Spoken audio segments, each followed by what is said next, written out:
Chicken Joy. Mabenta Ano rin. sir pangalan? Chicken Joy. Chicken. Yeah, Chicken Joy. Mabenta rin Parang chicken joy. Pero sa'yo, chicken. sarili kong version, ginawa ko naman chicken para mas kakaiba doon sa mga kilalang chicken. Di ba? Okay. Kaya, ginawa ko Chicken siya ng pangalan. joy. Chicken Joy. Okay, ano pa? May bago pa ba rito Ayan, produkto? meron akong Paris Ah. Bulalo naman. Ayan. Ito yan. Paris Okay. Bulalo. Bulalo naman. Ayan naman, 160. Maraming laman yan. Tapos, unli-rice din yan, may free soft drinks. Oo. 160 yan.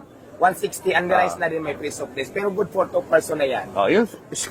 Yung chicken joy, magkano? Yung chicken, pag ganyan sa kalaki kasi medyo jumbo yan ngayon, 120 unli-rice, may free soft drinks. Pero pag mas maliit doon, depende sa chicken na dumating, 100 lang yung iba. Pag mas medyo maliit, ito kasi yung maliit eh, malaki. Okay lang po, masarap, masarap. Masarap, masarap. Galing po kami ka Bacolod.